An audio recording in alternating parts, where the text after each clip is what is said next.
The morning sun was a lie. It rose with golden serenity over the rolling plains of southern Texas, casting soft light through the arched windows of the Leone estate. Birds sang, the wind was gentle, and everything looked like the beginning of a perfect day, but not for Amara. She stood still in the center of her ornate bedroom, draped in white silk, swallowed by a wedding dress that wasn't hers in spirit, only in name. It shimmered under the sunlight like it belonged to a woman who was in love, who was excited, who was walking into a dream. But Amara wasn't that woman. She was a prisoner in lace. The corset squeezed her ribs as if to silence her heartbeat. Her fingers, trembling and cold, rested on the edge of the antique vanity. The pearls around her neck, gifts from Sebastian's mother, felt like a leash. She stared at herself in the mirror and didn't recognize the girl looking back. Eyes wide with fear, mouth tense with uncertainty, soul on the verge of screaming. This wasn't a wedding. It was a sacrifice. She was the only daughter of Governor Elias Leone, a man whose shadow stretched across oil, politics, and power. Her family name was stamped on hospitals and highways. Legacy was not optional. It was law, and today she was. The latest offering, Sebastian Vale. That was the name of the man waiting for her at the altar.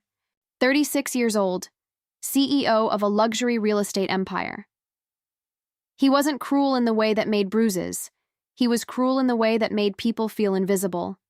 Handsome, wealthy, arrogant, and utterly uninterested in love. He hadn't courted her. He had negotiated for her. This was not a union. It was a merger, and she was the asset. Her mother, once a Broadway dancer turned silent political wife, had whispered it gently last night. Just learn to survive, Amara. That's what women like us do. But something in Amara had snapped. She wasn't a pawn. She wasn't for sale. And she wasn't going to walk down the aisle to a man who made her skin crawl with silence. The door opened softly behind her. It was Lena, her childhood nanny, now gray-haired, trembling, but still the only soul who ever spoke to Amara like she mattered. "You don't have to do it," Lena whispered, as if she'd read the panic on her face. "I don't have a choice," Amara replied, but even she didn't believe it anymore. Lena walked closer and took her hand. "You always have a choice, sweetheart, even if it costs you everything." Amara's breath caught. That was it. That was the moment it changed. She glanced at the wedding dress one last time in the mirror, memorizing how it looked before she ran. It would be the last time she'd ever wear anything chosen for her. Within 20 minutes, she had changed into faded jeans, an old button-down, and tied her hair back into a messy braid. Her heart was pounding so hard it felt like it would burst through her ribs. She took a backpack, tossed in her passport, a roll of cash she'd hidden for months, and Lena handed her the keys to an old, beat-up Chevy truck parked behind the barn. As she stepped out into the Texas heat, the world felt wide and waiting. She didn't say goodbye. She didn't leave a note. She just got in the truck, slammed the door, and drove. Gravel shot out from beneath the tires like fireworks as the ranch faded in the rearview mirror. Her father's empire, her mother's silence, Sebastian's cold smile. All of it disappeared behind her like a chapter she was burning alive. She didn't look back, she only drove. Mile after mile, the landscape changed. Oil rigs became wheat fields, mansions became farms, civilization thinned. Her phone rang 13 times, first her father, then Sebastian, then security detail, then press. She threw the phone out the window somewhere between Austin and Amarillo. The road stretched ahead like a promise. She didn't know where she was going, only what she was running from. Night fell. Her knuckles were white from gripping the steering wheel. Her shoulders ached. Her stomach growled from hunger. But she didn't stop. She drove until the headlights dimmed and the gas needle dipped low. Just outside a dusty old town called Rosehaven, the truck coughed, sputtered, and died. "Of course," she muttered, slamming her palm on the wheel. Alone, tired, and surrounded by darkness, she climbed into the truck bed and curled beneath an old horse blanket she found behind the seat. The stars above were silent. The wind whistled through the prairie grass like a lullaby, and Amara Leone, runaway bride, billionaire's escapee, daughter of political royalty, closed her eyes and slept under open sky for the first time in her life. Next morning, the sunlight pierced through her eyelids like truth. She sat up slowly, her back aching from the cold metal truck bed. "Hey there." The voice startled her. She turned sharply. Standing a few feet away was a tall man on horseback, broad shoulders, worn jeans, sun-kissed skin, and the kind of jawline you only saw on cigarette ads from the 80s. His Stetson shadowed his face, but when he tilted it up, she saw eyes the color of honey dipped in morning. "You all right?" he asked, stepping down from the horse. She didn't answer right away. He didn't approach too fast, like he sensed her fear. "You look like someone who's either run from something or toward something. You lost?"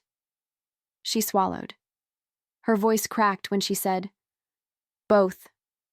The man smiled softly, and something in that smile, something real, made her knees buckle. "I'm Callum," he said. Callum Hayes. That name would become everything later. But for now, it was just the first safe word in a new chapter she never expected to write. The horse's hooves made a soft, rhythmic sound as Callum dismounted and tied the reins loosely to the side of her truck. Dust stirred around his boots while Amara stood still, unsure whether to run or breathe. He looked like he belonged to the land itself, part of the earth, not separate from it. Rough around the edges, but rooted. Not the kind of man who chased headlines or sat behind glass towers. No, he was the kind who fixed things, the kind who stayed. "I've got a cabin not far from here," he said, as casually as if they'd known each other for years. "Not trying to scare you off, but you look like you need food, maybe sleep, maybe both." Amara hesitated, eyeing the road behind her. She had nowhere else to go. She hadn't even looked at a map since she left. Her escape had been pure instinct, an act of desperation and breathless courage. But survival? That required help. She gave a cautious nod. Callum motioned to the saddle. "We'll go slow." When she climbed up behind him, her hands barely touched, his back hovering like she was afraid to disturb his steadiness. He didn't ask questions. He didn't pry. His silence wasn't uncomfortable. It was respectful, like he understood that whatever brought her here wasn't ready to be spoken. Yet, the ride was quiet. The landscape was untouched. The kind of place where the world still remembered how to breathe. When they reached his cabin, it looked like something out of a forgotten novel. Wood, stone, and a front porch that creaked just right. A golden retriever bounded out from beneath the steps, tail wagging like it had found its missing piece. The dog sniffed Amara and gently nudged her hand. She smiled for the first time in 2 days. "That's Whiskey," Callum said, tying the horse. "He thinks he's a cowboy." Inside, the cabin smelled of cedarwood, soap, and fresh coffee. There was no chandelier, no marble countertops, no silk drapes, and yet Amara had never seen anything more beautiful. A fire crackled in the hearth, and a kettle steamed on the stove. Callum handed her a mug, and the warmth seeped into her fingers like kindness. She took a slow sip, her throat raw from silence and dust. "You don't have to talk," Callum said, settling into the chair across from her. "But if you want to stay, I need to know you're not dangerous." Amara let out the smallest laugh. "Only to myself," she whispered. He didn't press. He just nodded. The cabin had a kind of quiet that didn't demand anything from her. And for someone who had been performing her entire life, smiling for cameras, pretending for suitors, obeying without asking, this silence was a gift. Callum showed her the guest room. It had a twin bed, a small window that looked out over pine trees, and a blanket that smelled like sun-dried cotton. She collapsed into it like it was a life raft. That night, she slept dreamlessly. No aisle, no cameras, no cold eyes waiting at the altar, only the soft sigh of wind through trees, and the warmth of being nowhere. In the morning, Amara woke up disoriented. The light through the curtains was soft, not harsh. The only sound was the dog's paws tapping across the wooden floor. She walked into the kitchen and found Callum frying eggs. He wore a flannel shirt, sleeves rolled to his forearms. He looked comfortable in his skin in a way no man she'd ever met had before. "Mornin'," he said. She mumbled a reply, clutching the mug of coffee he handed her like it was the only real thing in the world. They ate in quiet companionship. No news, no politics, no mentions of wedding after breakfast. He took her outside. The land stretched forever. Hills, fences, trees that hadn't been touched in decades. Amara stood there in borrowed boots, staring out at the nothingness that felt like everything. Callum leaned against the fence. "I came here 5 years ago, after everything went to hell." She turned. "What happened?" He paused, then shrugged. "Lost someone. Built this place to remember them.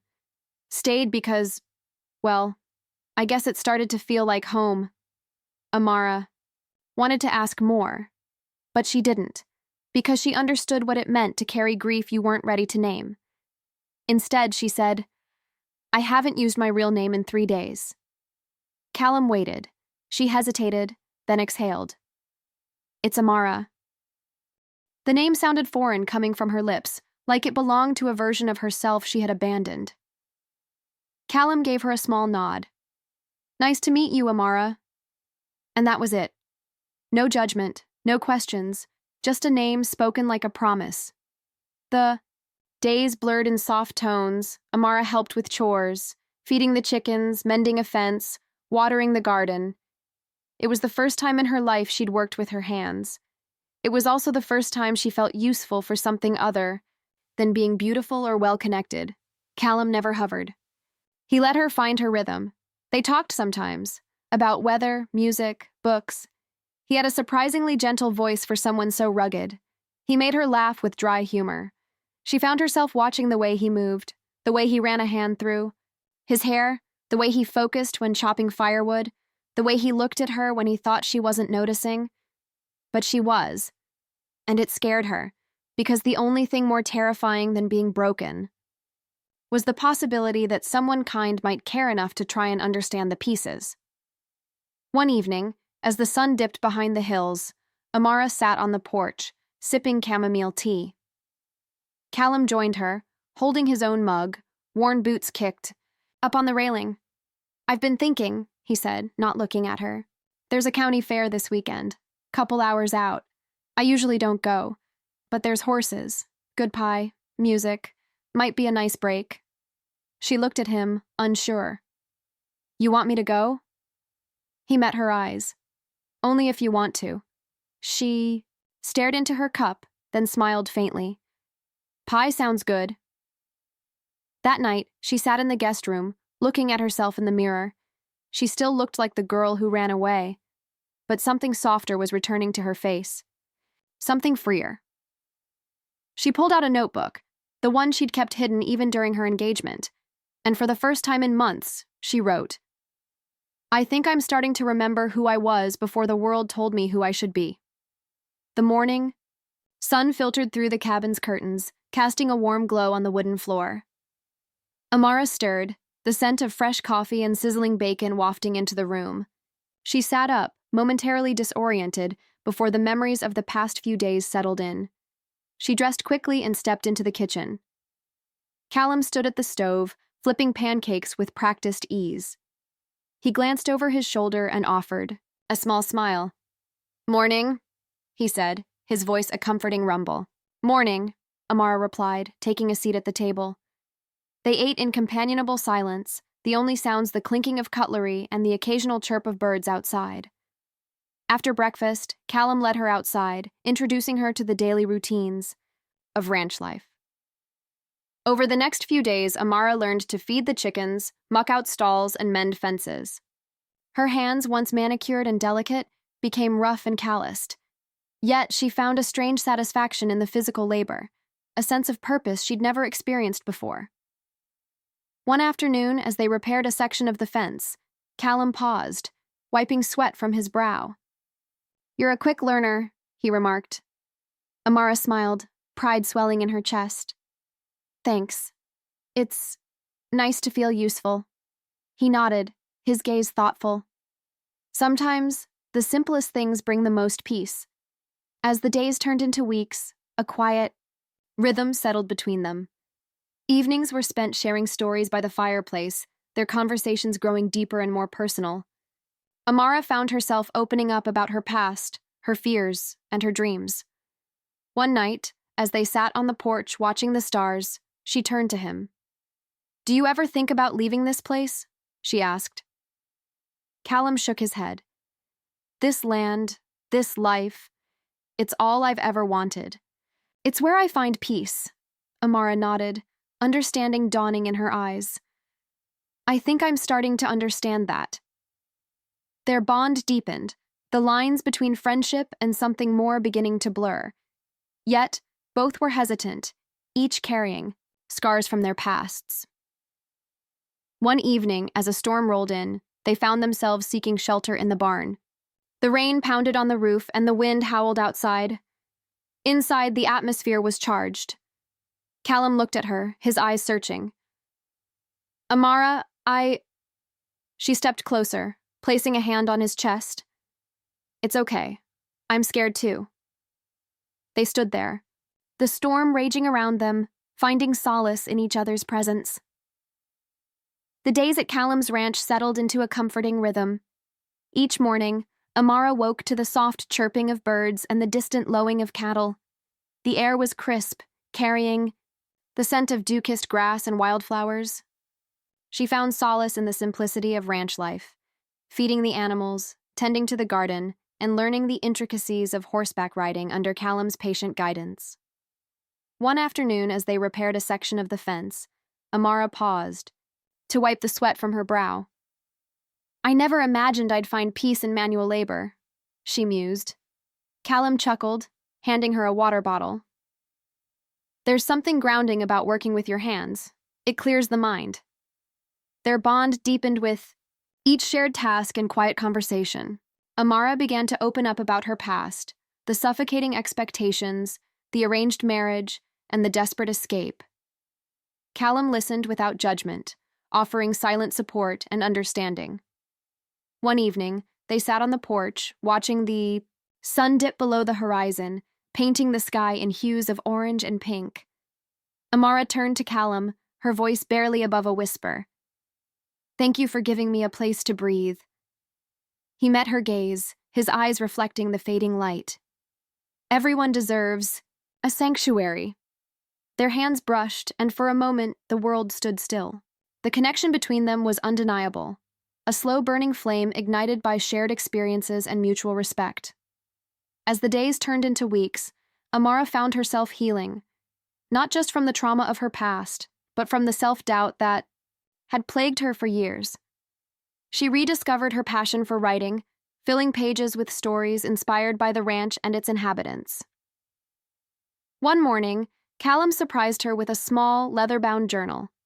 "Thought you might like a fresh start," he said, a shy smile playing on his lips. Amara clutched the journal to her chest, emotion welling in her eyes. "It's perfect. Thank you." Their relationship blossomed, built on trust, shared dreams, and the quiet strength they found in each other. The ranch had become more than a refuge. It was a place where love took root and flourished. The serenity of the ranch had become Amara's sanctuary, a place where she rediscovered herself amidst the rolling plains and endless skies. Days were filled with the rhythm of chores, laughter shared over meals, and the quiet companionship of Callum. Yet, as the seasons began to change, so too did the winds of fate. One crisp morning, while tending to the horses, Amara noticed a sleek black car parked at the edge of the property. Her heart skipped a beat. The past she had tried so hard to escape was catching up. Sebastian Vale stepped out, impeccably dressed, his presence as commanding as ever. "Amara," he called out, his voice dripping with feigned concern. She stood her ground, the reins of the horse clenched tightly in her hands. "What are you doing here, Sebastian?" "I've come to take you home," he replied smoothly. "This phase of rebellion has gone on long enough." Callum appeared beside her, his posture protective. "She is home," Sebastian's eyes narrowed. Who is this? Your new savior? Amara stepped forward, her voice steady. He's the man who showed me what love and respect truly mean. Sebastian's facade cracked, revealing a flicker of anger. You're making a mistake. Think about your family, your future. I am, she said firmly. And for the first time, it's my choice. The confrontation ended with Sebastian retreating, his threats lingering in the air. The encounter shook Amara, but it also solidified her resolve. That evening, as the sun dipped below the horizon, Amara and Callum sat on the porch, the silence between them comfortable. I'm sorry, she began, for bringing my past here. Callum reached for her hand. Your past is part of you, but it doesn't define you. She leaned into him, finding solace in his embrace. Thank you for standing by me. Always, he whispered. The days at the ranch had settled into a comforting rhythm. Amara and Callum found solace in each other's company, their bond deepening with each passing moment. The tranquility of the countryside offered a stark contrast to the chaos Amara had left behind. One evening, as the sun dipped below the horizon, casting a golden hue over the fields, Amara prepared dinner while Callum tended to the horses. The aroma of roasted vegetables and freshly baked bread filled the cabin, promising a peaceful night. Suddenly, a sharp crack pierced the air, followed by the unmistakable scent of smoke. Amara rushed to the window, her heart pounding. Flames danced in the distance, illuminating the night sky. Callum! She screamed, bolting out the door. He met her halfway, his face etched with concern. The barn's on fire, he said, gripping her shoulders. Stay here. I'll handle it. No, she insisted, grabbing a bucket. I'm coming with you. Together they raced towards the inferno, battling the blaze with every ounce of strength. The fire roared, consuming the structure and threatening the animals inside. Amidst the chaos, Callum managed to free the horses, guiding them to safety. But as he turned back towards the barn, a beam collapsed, pinning him beneath its weight. Callum, Amara cried, rushing to his side. With sheer determination, she lifted the debris, freeing him. They stumbled away from the wreckage, coughing and covered in soot. Later, as they sat on the porch, wrapped in blankets, the reality of the situation sank in. Someone did this, Callum murmured. It wasn't an accident. Amara nodded, her eyes filled with tears.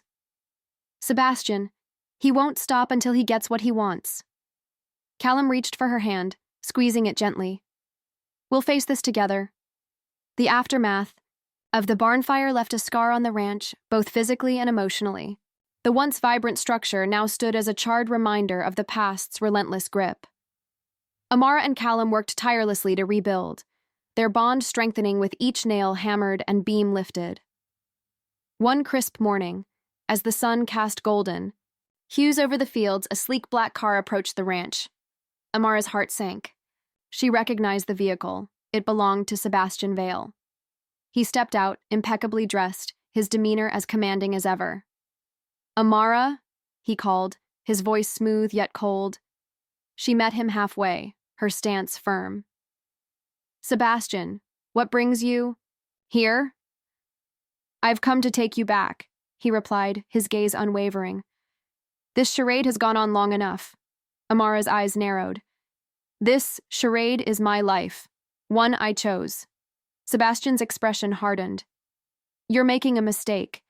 Think about your family, your future. I am, she said, her voice steady. And for the first time, it's my choice. Callum appeared beside her, his presence protective. She belongs here, Sebastian scoffed. With a cowboy? You're throwing everything away. Amara stepped closer to Sebastian, her eyes fierce. No, I'm reclaiming everything you tried to take. The confrontation ended with Sebastian retreating, his threats lingering in the air. But Amara stood tall, unshaken. That evening, as the stars blanketed the sky, Amara and Callum sat on the porch, their hands intertwined. Thank you, she whispered. For what? He asked. For standing by me. He smiled, pressing a gentle kiss to her forehead. Always. The aftermath of the confrontation with Sebastian left a lingering tension in the air. Though he had retreated, Amara and Callum knew that the battle was far from over. The barn's charred remains stood as a stark reminder of the lengths Sebastian would go to reclaim what he believed was his. Determined not to let fear dictate their lives, Amara and Callum embarked on the arduous task of rebuilding the barn.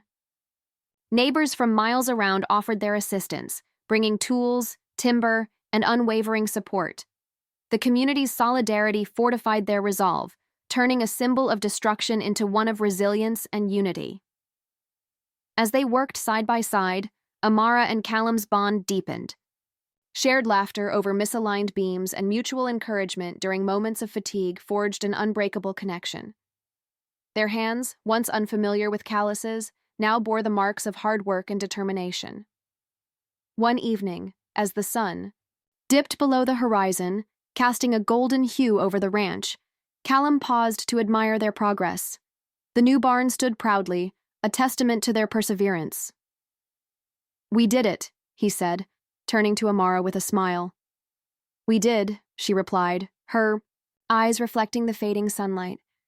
Their moment of triumph was interrupted by the distant sound of hooves. A rider approached, carrying an envelope sealed with the Leone family crest. Amara's heart sank as she took the letter, its weight heavier than the paper suggested. Inside, a terse message awaited, a legal summons demanding her return and threatening severe consequences for her continued absence. The words blurred as tears welled in her eyes. Callum placed a reassuring hand on her shoulder. "We'll face this together. You're not alone." Amara nodded, drawing strength from his unwavering support. "I'm done running. It's time to fight back." The dusty plains stretched endlessly, the horizon painted with hues of amber and rose as the sun began its descent. Amara stood at the edge of the ranch, the wind tousling her hair, carrying with it the scent of sage and impending change. Beside her, Callum's presence was a steady anchor, his calloused hand gently enveloping hers. "It's time," she murmured, her voice resolute. They had prepared for this moment, the confrontation that would determine the course of their lives.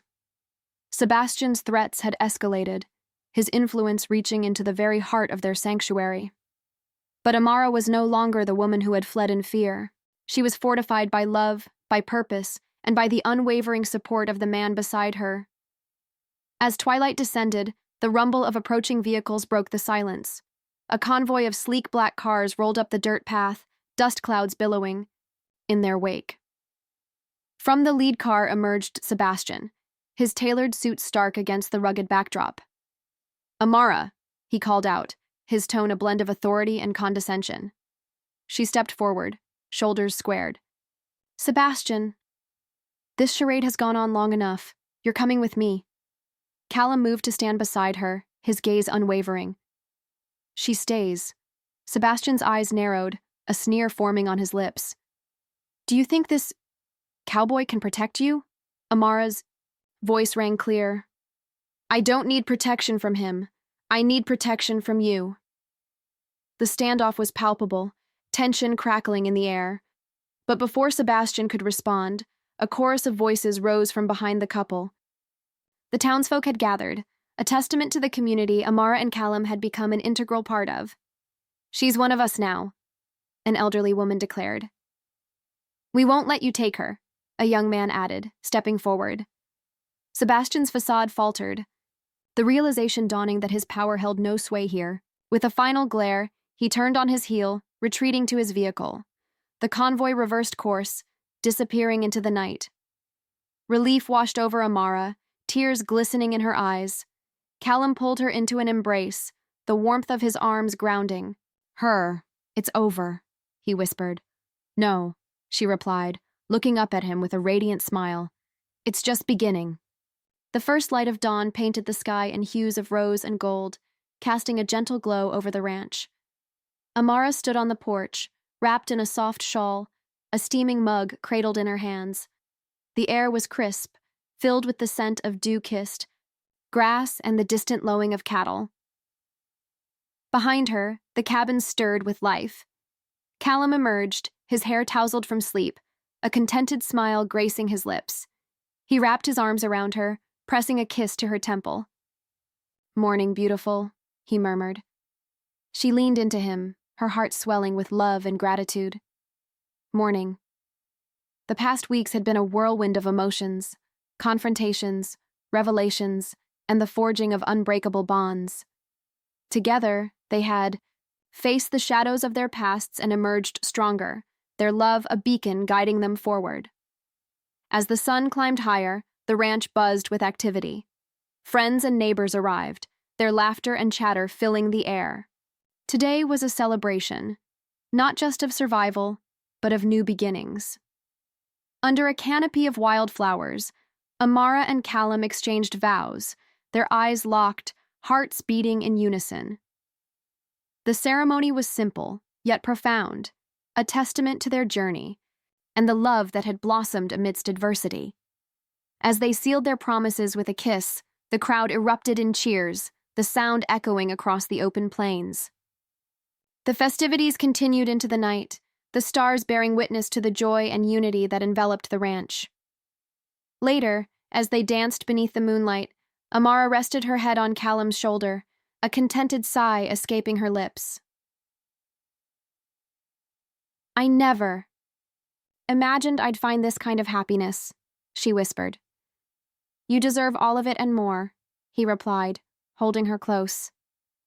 In that moment, surrounded by love and the promise of a brighter future, Amara knew that she had truly found her home, not just in a place, but in the heart of the man who had shown her the meaning of unconditional love.